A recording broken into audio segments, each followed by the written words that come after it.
Hello and welcome to my presentation on human immunity. So the first slide here, I'm going to talk about the skin. So the skin is the body's first line of defense against any infection. It offers a protection against the invasion of the body from bacteria, viruses and parasites. It's the largest organ of the body and it acts as a barrier between pathogens and our internal organs and functions. So providing the skin remains intact and it's without wounds, etc., it's very effective at keeping us pathogen free. The outermost layer of the skin, the epidermis, provides that initial mechanical barrier between the environment and our vulnerable internals. So we've got a more scientific diagram here of skin. So there's four main type of infections that pose a threat to us. So we've got bacteria, viruses, fungi and parasites. Those threats are presented us in several different ways, such as direct contamination, indirect contamination, contact. The skin is comprised of three major layers, so the epidermis, the dermis and the subcutaneous layers. A waxy substance called sebum that's produced by our hair follicles.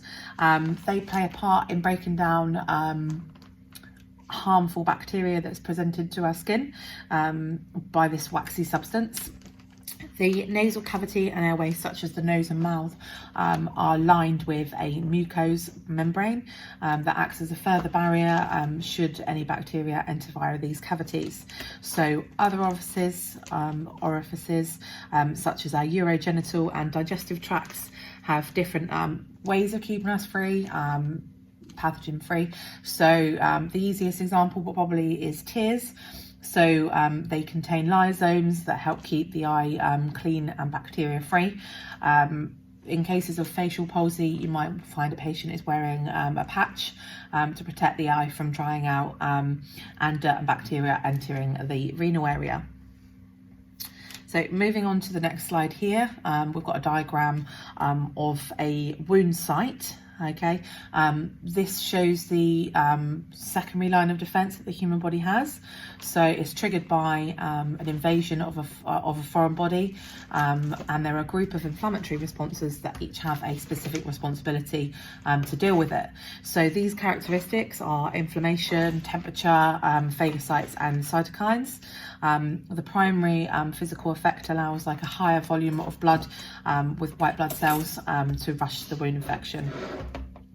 Large white blood cells called phagocytes target the infection by consuming foreign bodies such as bacteria, and they work alongside proteins that contribute to the elimination of pathogens.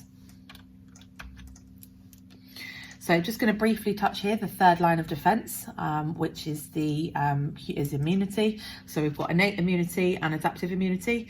On this side, you've got physical barriers, chemical barriers and cellular defenses. And on this side here, you've got active immunity, passive immunity, natural, such as colds and flus, etc., and vaccination. And then you've got maternal, so such as breast milk, and also, things that have been passed on through the placenta, and then artificial as well. So when we become in contact with the same pathogen, our immune system remembers and uses specific antibodies to fight it off. And some antibodies will last a short time and some will last a long time. The Y-shaped diagram here just shows that the space is created in the receptors to fit the antigen previously encountered. And this is a form of acquired immunity. Just got a bit of a more scientific diagram here, just to show the different areas of which innate and adaptive immunity fit into. So you've got bloodborne, physical barriers, such as your skin and saliva, and then T cell and B cell immunity as well. Moving on here, we've got a lovely diagram of the 5 different types of white blood cells. Just to cover off basic here, we've got cytokines, which are small proteins produced by several different cells that help to enhance the immune response. There's 5 different variants of the white blood cells and 3 types of T cells that are matured. So we're going to start with the monocytes. So that's that one there. They make up about 10 to 15% of white blood cells. When they leave the bloodstream, they develop the ability to break down dead blood cells, and the new name is now macrophages. So eosinophils account for 1 to 3% of white blood cells. The key duties is to release toxins from the rough surface that go on to kill living pathogens such as parasites. Lymphocytes are small and rounded, so that's that one there, with a dominating nucleus, and they sit in a small amount of cytoplasm. They're divided into T cells and B cells.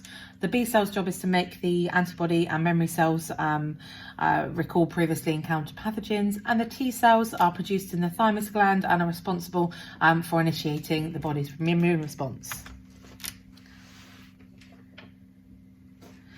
The next two white blood cells, so we've got basophils, which are the least common. They only make up 1% of white blood cells.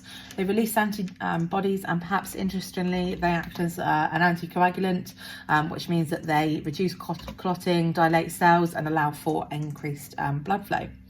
The neutrophils are the most commonly found occurring of the white blood cells and account for approximately 60 to 70%. The key function is to be the first response to attack. They're the first to arrive at the site of infection, and they attach themselves to the walls of blood vessels to block and consume bacteria. Interestingly, the lifespan of a white blood cell ranges from 13 to 20 days, after which they are destroyed in the lymphatic system. Just got a diagram here of the different types and characteristics of antibodies that are distributed around the human body. So we've got the IgG, IgM, IgA, IgD and IgE. So the basophils create 5 different antibodies, which is the abbreviations there. They are known as immunoglobulins, and different variations of polypeptides allow for each immunoglobulin to respond differently to attack, depending on the type of attack on the body. So the IgG is the most commonly found one, and it's the only type of antibody that can transfer directly from the placenta to the fetus. This allows the fetus to gain some immunity to pathogens that it hasn't yet encountered. Just got a diagram here of the placenta. So obviously with the fetus outside the mother, and you have a transfer of plasma proteins and IgG through the human placenta. The function of IgD is relatively unknown. We know that it exists, but we don't know what it does yet.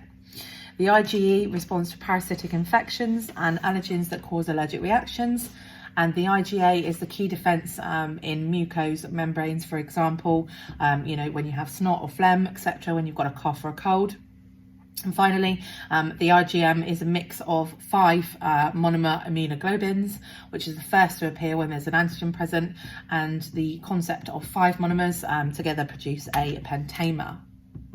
So humans can categorize cells into 2 groups. These groups distinguish between the body's own cells and foreign bodies such as bacteria. These are in the cell's surface proteins called the major histocompatibility complexes, MHC1 and MHC2. And then you've got the human leukocyte antigens as well, also known as HLA. So the retrospective partners can communicate, thank you to the communication between the MHCs and the HLAs. And this is how the immune system learns to achieve a correct response. So some scientists will argue that autoimmune conditions mutate these proteins and they make them useless, which removes any antibody protection, and it will explain why there is a strong link between people with autoimmune conditions that go on to develop further conditions. The next diagram here, excuse me, shows the MHC class 2 and class 1. They both help to manage immunity and disposal of T cells. The class 1 are found on the surface of all nucleated cells, and they admit defeat as a foreign body and transform themselves into smaller particles for collection of T cells. So the MHC class 2 extracellular particles, known as antigen presenting cells, APCs, break them down into fragments of information that other cells recognize and learn from. Excuse me. So every cell has its own unique DNA, and it's unique to the host. So, for example, if a host requires a new lung, the new lung has the unique biological DNA of a donor, which would encourage the immune system to attack. The only perfect 100% match is between identical twins. Aside from that, there is always an element of rejection between implant transplantation. So we've got immunosuppressant drugs that are used nowadays that give a better than ever chance of matching organs without rejection. They're necessary for the period of transition when you have a new organ.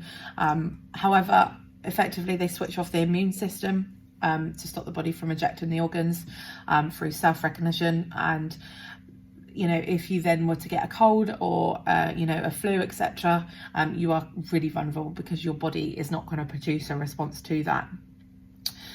The unique HLAs are inherited from DNA from parents, which would account for genetic autoimmune diseases that are passed down through family bloodlines. Just going to talk about a couple of autoimmune disorders. So the first one being type 1 diabetes. There are 4 types of hypersensitivity ranging from 1, 2, 3 and 4. They are known as the antibody mediated, immune complex mediated and cell mediated retrospectively. So diabetes is a hypersensitivity type 1.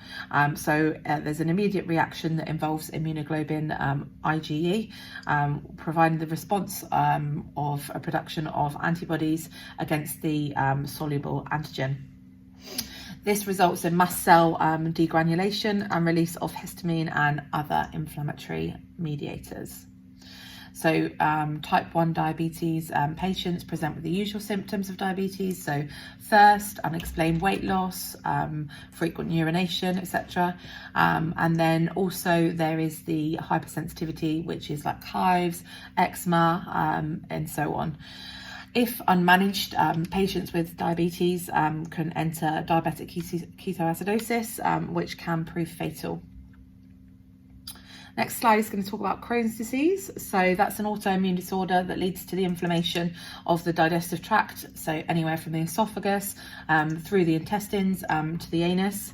A patient presents with a long-term chronic diarrhea, abdominal pain. Crohn's is hypersensitivity type 4, which means that there is a delayed cell-mediated immunoreaction that is dependent on the presence of a significant number of primed antigen-specific T cells.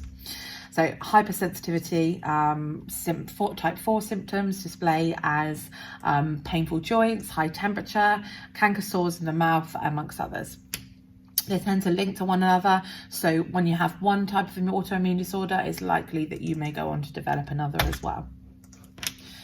So just going to cover off the immune system a bit different, in a bit more detail now. So we've got the active versus passive, and we've got the adaptive immunity here, the naturally acquired and the artificially acquired, and then that branches off into active and passive there. So acquiring immunity is normally categorized into these 4 sections, and acquired immunity is the total immunity that we build up over a period of our lives. It's a very individual thing, and it depends what you've been exposed to, how good your immune system response is, and it feeds down the line of immunity with the response previously taken into account from encountered pathogens. So passive immunity refers to antibodies that we're given, for example, from breast milk, etc. There are 2 ways of acquiring it. So we've got self-developed reactions, or active immunity. So that's things like chickenpox. I'm sure we've all had chickenpox, which is entirely individual immune system response that's developed to attack the pathogen. Vaccinations give us artificially acquired immunity by giving an initial exposure to a tiny amount of infection. They provide the body with the ability to recognise the infection, so that should we encounter it again in our later life, we can fight it off. So vulnerable people, such as patients with asthma, are offered an annual immunisation against flu. And flu, they're a family of the coronavirus, so they do mutate, which is why there's an annual booster jab. So artificial immunity is the immunity that we receive by means of medication. So, anti-venom, antitoxins, if you're exposed to like a snake bite and so on.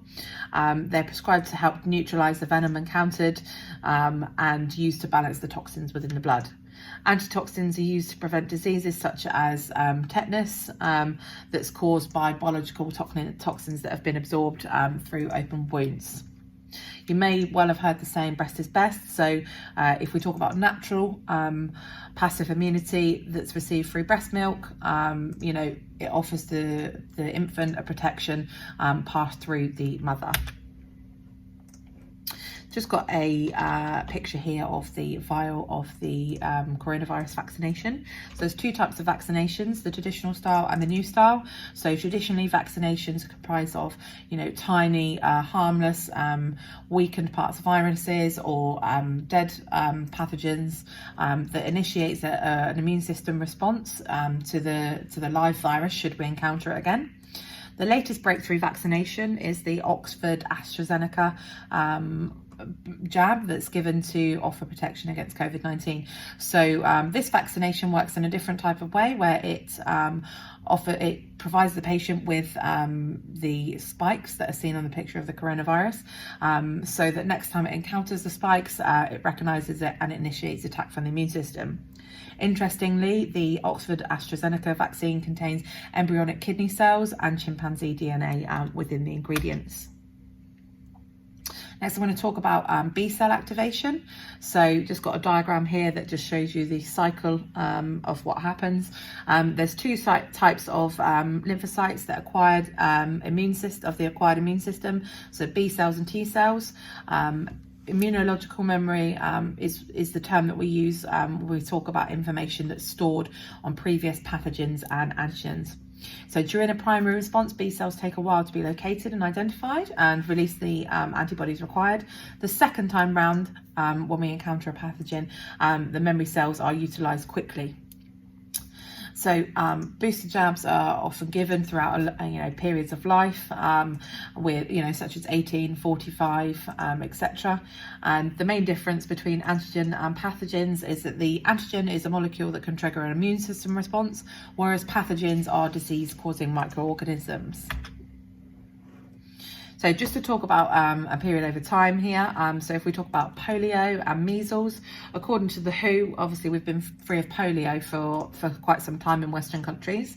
If you look at measles over time, there's been quite a clear steady decline since the 1940s, and since 1989 the annual rate of recorded death by measles has not been higher than 4 deaths per year. This is without a doubt thanks to preventative vaccinations. So according to the latest government figures for 2020, 79 measles infections were confirmed in the first 3 months of 2020 compared to 86 in the last quarter of 2019. Vaccinations save lives and money for health trusts such as the NHS by means of preventative care. They also protect us from having to use overly prescribed antibiotics, and it prevents antibiotic resistance. So as with all medications, there are side effects, but I think it's probably safe to say that we'll be safer with the chance of the side effects than we are by not being vaccinated at all. There is, however, some debate recently on this due to the global pandemic coronavirus and the unknown effects, long-term effects of the vaccine. So if you have a look at the picture here, you've got the an old school image of patients that were in iron lungs. When was the last time you heard about someone being in an iron lung? Thanks to vaccines, that doesn't really happen anymore. Average life expectancy, thanks to general understanding of medicine and vaccinations, has gone up considerably. Even back in the 1800s, the life expectancy was only 40. So reduction of death has reduced considerably, infant mortality has reduced significantly, and another factor to consider protecting ourselves and to why this has happened is herd immunity. So when we talk about herd immunity, the magic number seems to be about 70%, according to Chris Whitty, where once a high percentage of the population is vaccinated, then we are at less risk of transmission. So the transmission falls below the level of concern. Herd immunity prevents the spread of diseases. So as you can see here, we've got the blue people which haven't been vaccinated, the yellow people which have, and the red people that are ill. So the more yellow people that have been vaccinated means that transmission ends and very few people can become sick and contagious. Thank you for watching.